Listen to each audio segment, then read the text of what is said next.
Hello and welcome to Youth Online today, Friday, my favorite day of the week. Who's happy it's Friday? Let me know in the comments section. I'm so happy. The reason why I'm so excited is because we are starting our new series called Not a Fan. I'm so excited for the next couple of weeks. We've got awesome people preaching. You got to come back next week to find out who that is. But you're probably wondering, what is this series all about? What does it mean? Not a fan of what? What are they speaking about? But what the question that we're going to be answering over the next couple of weeks is, am I a fan or a follower of Christ? Because there's a huge distinction. I don't know. There's a huge difference between being a fan and being a follower. A fan can be defined as an enthusiastic admirer, but we want to be fully committed followers of Jesus. We want to be completely committed followers of Jesus. So that's going to be what we are doing in the next few weeks. We're going to be answering that question, and we're going to define what relationship we have with Jesus. What's the type of relationship? You know, there's a thing called DTR, which if you're in a relationship, you've probably had it at some stage. If not, I'm praying for you. It's coming. We're in this together. But a DTR is a define the relationship talk that you have with someone that you're in a relationship with. And depending on how committed you are in the relationship, I'm assuming that the level of commitment will also kind of represent or reflect the level of awkwardness that will be in that conversation. Because if you are just there for the vibes and you know, for a good time, not a long time, that's going to be an awkward conversation. But if you are fully committed, you are down to ride, that'll be an awesome conversation to have. But imagine if you were to sit down and have that DTR conversation with God, to have that define the relationship talk with Jesus. What would that be like? In 2 Corinthians 13, verse 5, it says this: examine yourself to see whether you are in the faith. Test yourself. Do you not realize that Christ is in you? Unless, of course, you fail the test. Paul is asking us here to self-examine our relationship with God. And that's what we're going to be doing. I hope you've got your pen and pad out. So there's going to be some points that are coming up just now.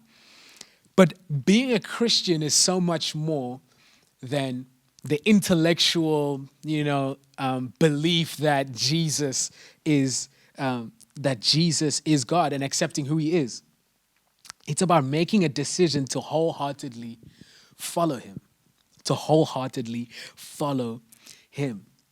I'm a Manchester United fan. I should have been wearing my Manchester United shirt now. It's my favorite team. You probably know that by now. I'm Manchester United crazy. I can't remember a time where I didn't support Manchester United. But the thing about Manchester United is when I was still young, when I was, probably around about 10, 9, 11, around about that age, Manchester United was the best team by beyond doubt. Beyond doubt, we were the best team in the land, in Europe, in England. We used to rack up every single trophy that there was to rack up. We would clean it up. We had amazing. We had Ronaldo, Beckham, Rooney, and each year we would just win. All I do is win. That was our anthem. All I do is win, no matter what. That was our anthem for years and years and years under the management of Sir Alex Ferguson. He's like my second father, Sir Alex Ferguson. But in 2013, Sir Alex Ferguson retired. And from then, things they went down quickly, if I should say that. And when I used to see a lot of Manchester United fans everywhere, when we started to go down, the numbers started dwindling. The numbers of fans, Manchester United fans that I would see started dwindling. Because, when we stop winning, some people stop supporting. And in football, there's a term that we use called the glory supporter. That when a team is winning, you're there. You're there. And when the team loses, you've got another shirt underneath. That's what a glory supporter is. When a team is winning, they're there. But when things aren't going their way, or things aren't going so well, you won't see them anymore. And how many times do we do this with Jesus? How often do we see ourselves doing this with Jesus? A lot of us base our relationship with Jesus on what we can get out of it, or how good our life is going at the moment. And that is like a glory supporter tendency. You know, Jesus wasn't really concerned in having fans, because at some points in his ministry, he had thousands and thousands of people following around. Here's a pro tip. Here's a pro tip in the Gospels that you can find in John. If you want a pro tip, if you're trying to get, I don't know, Instagram famous or TikTok famous or YouTube famous, or you're just trying to get popular, if you want thousands of followers, Jesus gives a pro tip on how to get instant thousands of followers. Jesus gave free food. That's your tip for today. If you're going to write anything down, write that down. Jesus gave free food when he fed the 5,000 people. That was a miracle with only such a minimal amount of food. He fed thousands of people. So many crowds of people were following him around, expecting a miracle, wanting that free ride, wanting that free food. That's why there were thousands of people around him. On the outside, it looks like there's a lot of followers, but how many of them were actually committed followers of Jesus? And how many were just there for what they could get out? And Jesus addresses that in John 6, verse 33. I'll read that a bit now, but what he's saying is these people are following him around, and Jesus knows, because Jesus is God, he knows everything. He knows that these people are just here for food, but he says, I am the bread of life. I am the bread of life. I'm here to give you eternal life. And people weren't trying to hear that. People just wanted that. People wanted that free food. So here's what it says in verse 33. John 6, verse 33. It says this: from this time, many of his disciples no longer followed him. They left. They weren't there anymore, right? And we want to be followers, committed followers of Jesus. A lot of the time, I say this from experience. When I started off my Christian journey, I would be like, Jesus, it's okay, I'll follow you as long as you don't interfere with this part of my life. You stay in Friday nights and you can stay in Sunday, but the rest is mine. You don't touch that. There's rooms that I'll give you, and then these rooms, these are mine. You don't touch these. That was the kind of relationship that I had with Jesus. I put him in a box, and we often do that. We say, you can have this part. I'm going to confine you to this, but Jesus wants the whole thing. He wants your whole life. He can change the foundations. He can bring restoration. He can fill the void that's in your heart. He can bring peace, love, and joy, and give you life and life in abundance. How amazing is that? And what I love about Jesus also, in the Gospels, you have to read the Gospels, Matthew, Mark, Luke, and John. They're so amazing. What I love about them is that Jesus just doesn't leave us in mystery or not knowing what to do. He tells us what to do. He tells us how to follow him. He gives instructions on how to be a committed follower of Jesus. This is in Luke 9, verse 23 to 25.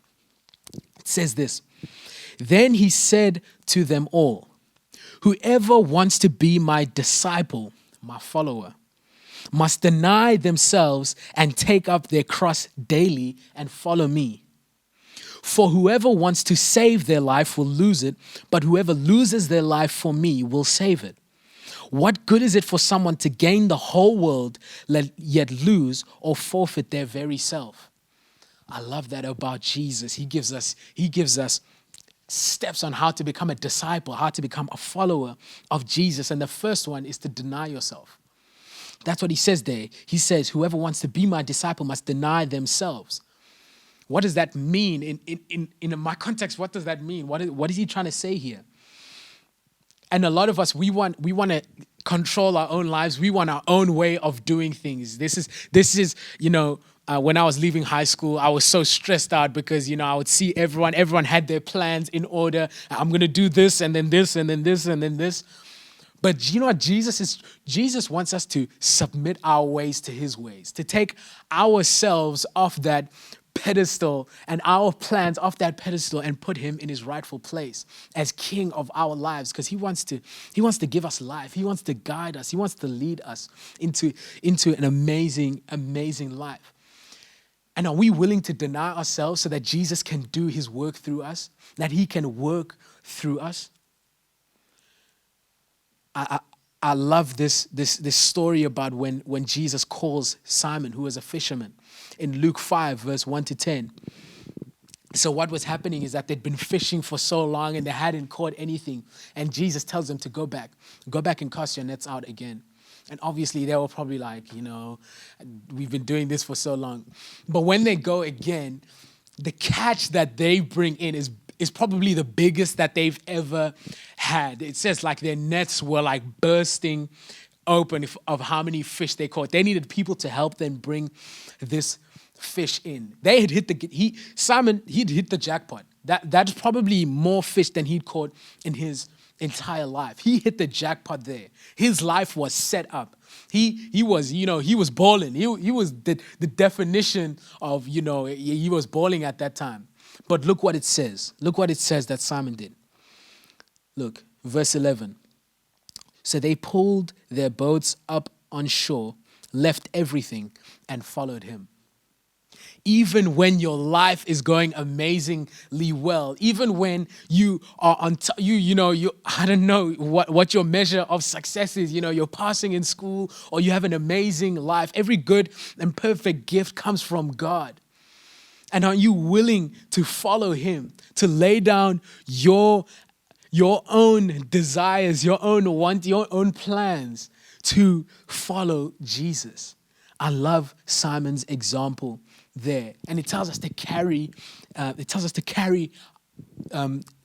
carry your cross daily. It's a daily thing that we do. We submit ourselves to Jesus every day, to his plans, to his will. We do it daily, giving our whole lives to God, devoting our whole lives to God. And it says, follow me.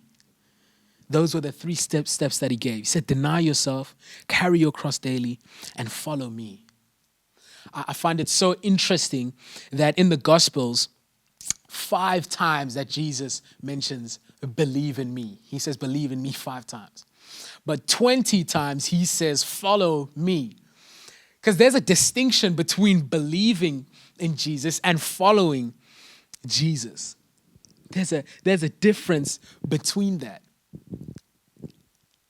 There's a huge difference between someone who just believes, someone who attend a youth or a church every once in a while. You'll have the thing in your bio, the scripture. It's always like a John 3:16 or like Romans 8 verse 28, or it's always like the same ones, or Jeremiah 29 verse 11. It's always the stock standard ones. Or maybe you have like the cross chain and stuff, and you post a verse image. That's not what it's all about. It's about following him. Jesus wants us to follow him, do like he did, follow in his ways. And how do we do that? We read the word, we open the Bible, and we see what Jesus did. And every day we try and be more like Jesus. That is a prayer that I try and pray every day. Lord, help me to be more like Jesus today. And when I read the Bible, I look at examples of what Jesus did, and he shows me how to live. He shows me how to live, and I can follow that. I'm not perfect. I don't get everything right all the time. But when you commit your life to being like Jesus, there's grace for that. He has grace for you, and he'll lead and guide your steps. And you will start to see the blessings of being a follower of Jesus. In the ESV translation in verse 25 there, from Luke 9, it uses this wording. It says, "For what does it profit a man if he gains the world and loses or forfeits himself?" I wasn't very good at accounting. No, I sucked at accounting. I was probably the worst accounting student that there was in the class. Like, I just couldn't. I was not good at math, so that probably wasn't a good start. But I at least know that word, what that word profit means. And how do we calculate profit? How do we calculate profit? We take what we have gained and we put it versus what it cost us. We take what we gained and we put it against what it cost us.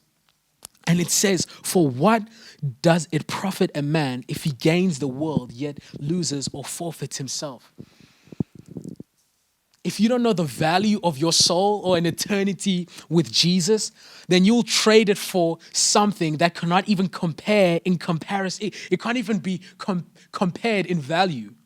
Something that will not satisfy you, something that will not last. I think the devil does this a lot. When we don't know the value of our soul and a value of salvation and life in Jesus, we'll give it up for anything. We'll give it up for anything. The devil can give you 70 or 80 good years of life, but as long as he knows that you're not spending eternity with Jesus, he's okay with that. He'll give you whatever because if he can get you to not see the value of your soul, the value of being in heaven with Jesus, what an amazing place that's going to be. It's all about, do you see the value? How easy it is to when I was a kid, I was probably tricked. We were probably tricked so many times by our parents, when your uncle gives you $100, and then your mom is like, no, I'll trade you this $100 for the lollipop. And you're like, yeah, I'll take the lollipop. But how many times do we do that? Because we didn't know the value of that 100 rand. We didn't know what is the value on this thing. But when we can know the value of being a follower of Jesus, we won't give that up for anything. Nothing that the world has to offer can compare to being a follower of Jesus. I'm so excited for the rest of this series that we've got coming up. We've got amazing, amazing people bringing an amazing, amazing word in this series, and it's going to be so cool.